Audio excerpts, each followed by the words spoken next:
Selamat pagi Bu Riri. Saya Kayla Hikania. Dan saya Erwin Syah dari Prodi Ilmu Komunikasi.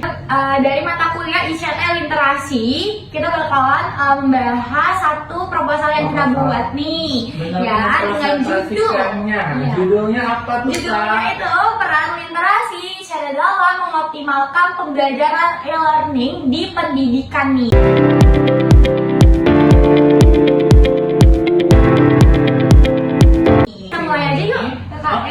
Mulai langsung dijelasin. Oke, aku akan menjelaskan untuk bab pertama ya guys. Yang pertama itu adalah peran literasi. Peran literasi ICT dalam mengoptimalkan pembelajaran e-learning dan pendidikan nih.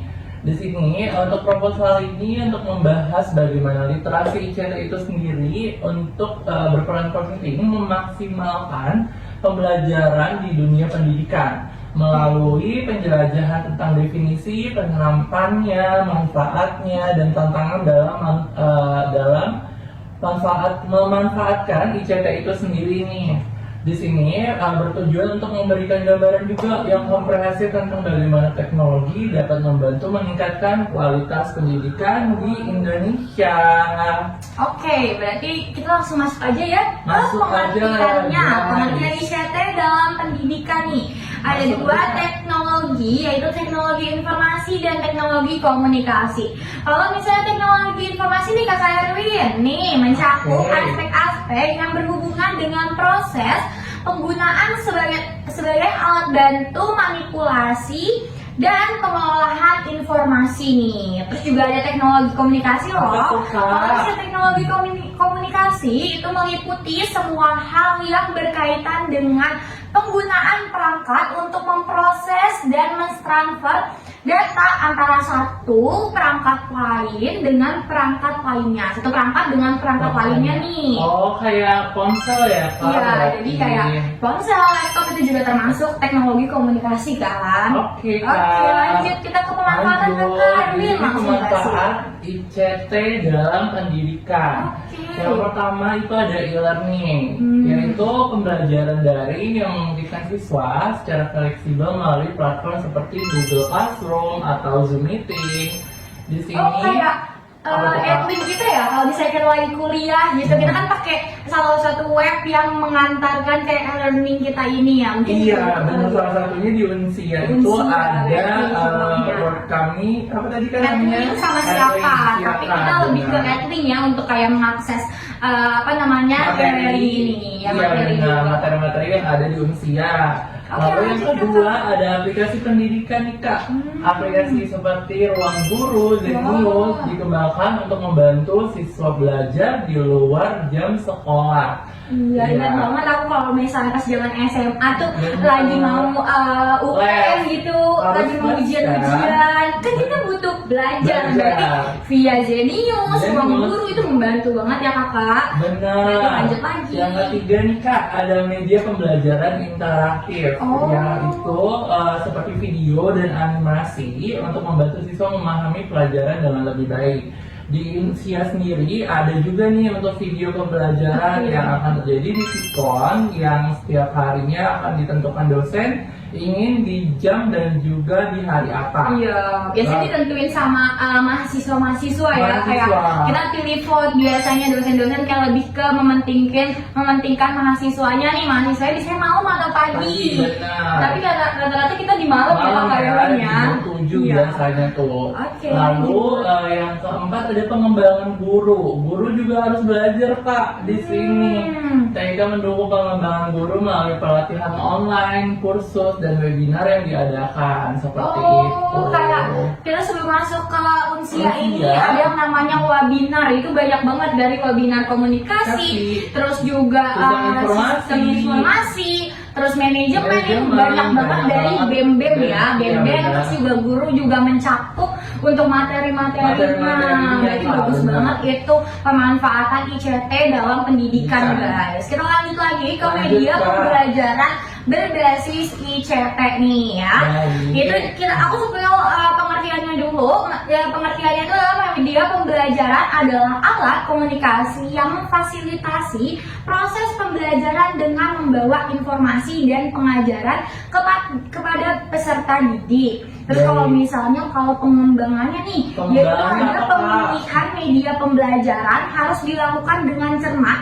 Kenapa sih dengan cermat sih, nih? Kak, dengan Ya, cermat? agar ketika media pembelajaran yang digunakan sebagai alat bantu untuk menyampaikan materi, ia benar-benar efektif dan mencapai tujuan Tujuan. pembelajaran. Takutnya kan salah-salah kata tuh kan, Salah-salah, ya, apa namanya mahasiswanya nggak masuk ke otak gitu, nggak masuk pembelajaran. Apa sih inti dari pembelajaran Intinya, itu? Kalau benar, misalnya benar. apa namanya dosennya aja Benar. salah menyampaikan. materi seperti Nah, itu. ini contoh perangkatnya apa nih ya, sih, Kak, pastinya banyak biasanya? banget nih. Contoh perangkat Baik. yang digunakan termasuk komputer. Terus komputer yang terhubung ke internet, karena nggak mungkin dong kita mengakses Nggak. gak ada internet, itu namanya Benar. zaman dulu ya. Jadul banget. Zaman dulu itu namanya. Oke, untuk aksesnya lagi ada proyektor dan LCD, CD pembelajaran, televisi hingga berbagai situs web yang tersedia di internet. Banyak banget ya kalau Banyak. web yang bisa kita akses untuk di zaman sekarang ini Iya. tuh, guys. Kayak kita aja kita mengakses presentasi pakai proyektor, Proyektor. pakai laptop, pakai Laptop, internet. Jadi benar. jangan apa Sedih. namanya? Jangan Jangan ragu sedih. ya, jangan Jangan ragu, ragu. jangan sedih. Karena sekarang udah Gampang zaman banget untuk kinian akses deh ya. Mudah semuanya. banget gitu. Benar. Apalagi kita kalau yang kita nggak tahu sekarang tuh udah ada namanya Google, udah ada namanya YouTube tutorial, TikTok untuk mengakses. Jadi jangan sampai kalian ketinggalan untuk perkembangannya, langsung dicari Nah, atau ya, jangan bisa. di search lah ya kalian. Benar. Oke, lanjut lagi ya Kak. Ini kita Lanjut, masuk Kak. ke pemanfaatan nih. Boleh dong Kak Erwin menjelasin? Baik, untuk manfaat penggunaan media pembelajaran berbasis ICT apa sih, Kak? Di Oke. sini ada penyampaian materi abstrak. Wow, Yaitu materi abstrak menjadi lebih mudah dan lebih menarik. Oh, ini kayak PPT kita yang harus ada gambar-gambar yang lebih Gambar, menarik, betul, terus lebih juga menarik. apa namanya suatu kayak kita buat proposal, buat modul itu masih kita Masih banyak lebih lagi, tertarik kalau isinya ada gambar. Oke, benar. Gimana sih gambarnya kayak gitu? Iya, itu lebih menarik banget. Benar. Yang Kalau akses kedua, informasi Kak, yang akses informasi nih, Kak, ada siswa dalam menjelajah informasi melalui hypertext, Oke. memperluas cakrawala pengetahuan mereka. Iya. Yang ketiga ada retensi informasi. Di sini ada peningkatan retensi informasi melalui pembelajaran multimedia, membuat pembelajaran lebih berkesan dan efektif. Di Oke. sini ada terakhir ada efisiensi waktu, meningkatkan efisien dalam waktu belajar, memberikan fleksibel untuk belajar kapan saja dan di mana saja.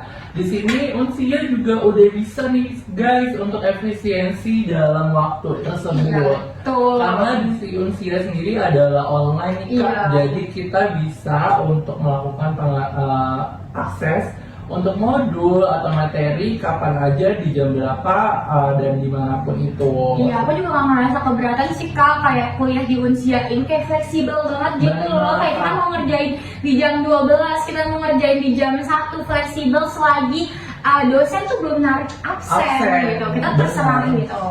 Ya pasti ada waktu-waktu menarik absen. Lanjut, aku mau spill yang dampaknya nih. Pasti kan di antara semua yang kita jelasin pasti ada dampaknya Dampak, dong. ya. Nggak Dampak mungkin gak ada negatif ya, dampak Kak. ya. Benar. Dampak ICT terhadap aktivitas pembelajaran.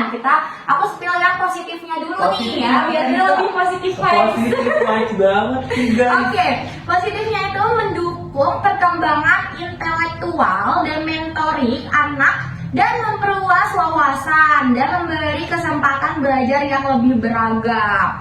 Terus juga kalau misalnya negatifnya ada akses Negatifnya ke apa, konten Kak? berbahaya.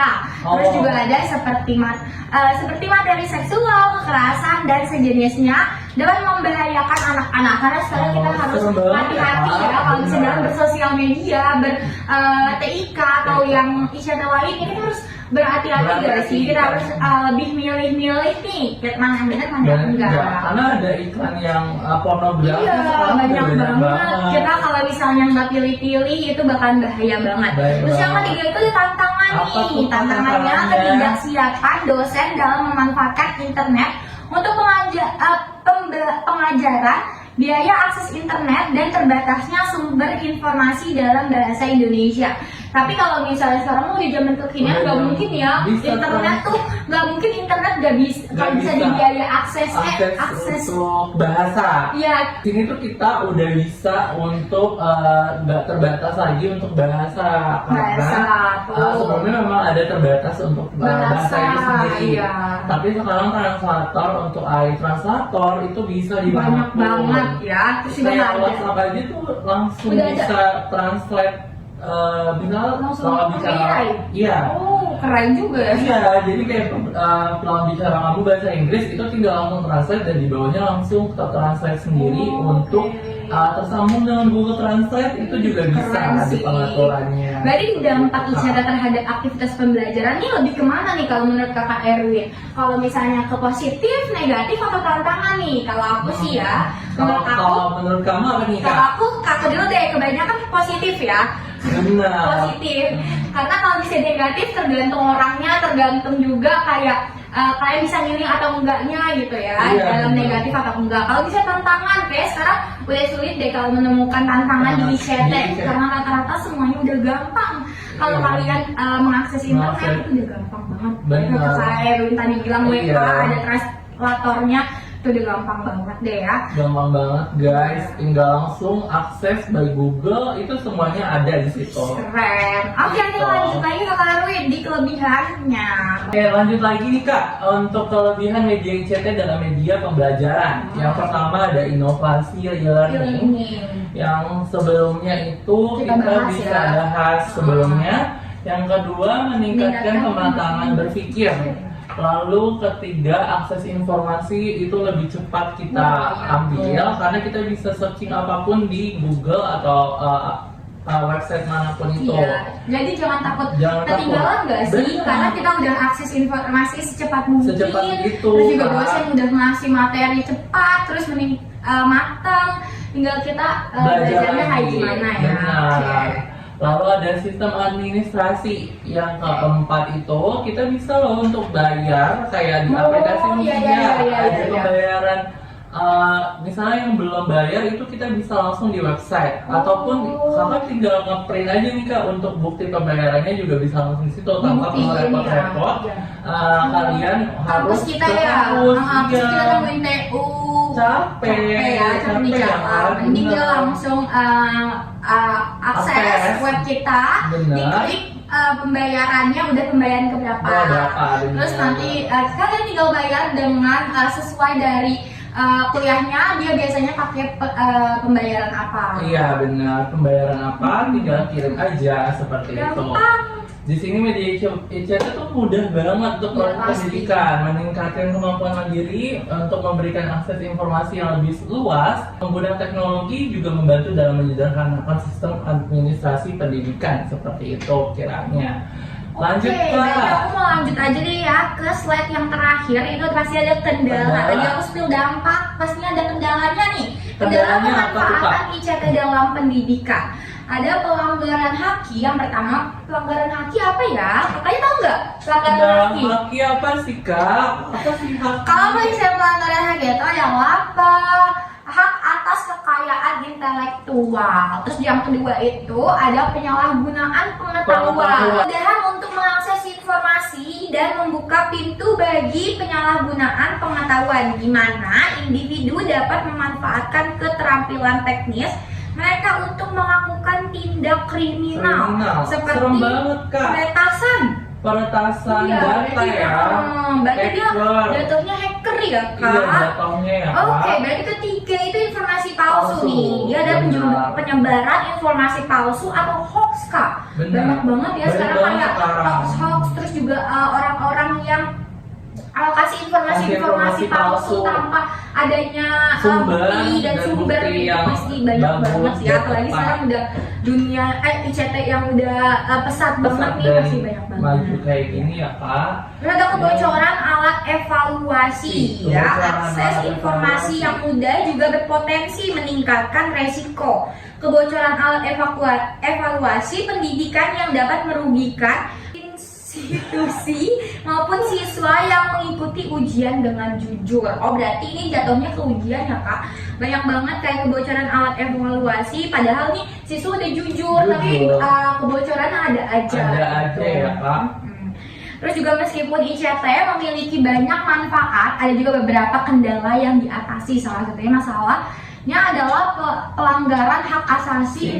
Ada pun pelanggaran hak asasi kekayaan intelektual (HAKI) yang dapat terjadi karena kemudahan akses informasi. Terus juga ada penyalahgunaan pengetahuan, penyalahgunaan informasi palsu, dan kebocoran alat evaluasi juga menjadi tantangan yang perlu diatasi. Kayak seperti tadi aku udah rinciin tuh semua kendala-kendalanya nih. Jadi selesai sudah. Aku sama Kak Erwin ngejelasin dari slide 1. Iya, presentasinya dari slide 1 sampai ke 8. Mungkin Ibu Riri ada yang mau ditanyain, boleh. Ada yang mau direvisi, tapi jangan Bu, please jangan Bu. Kita udah korban. Iya Bu, kita udah aktif banget nih kayak sampai kayak gini Bu, please banget Bu, tolong banget. Semoga jangan revisi ya Bu ya. Cukup proposal kita yang direvisi karena kelalaian kita. Semoga video ini jangan. Sekian presentasi kali ini, saya Kayla dengan saya Erwin pamit undur diri. Sampai jumpa.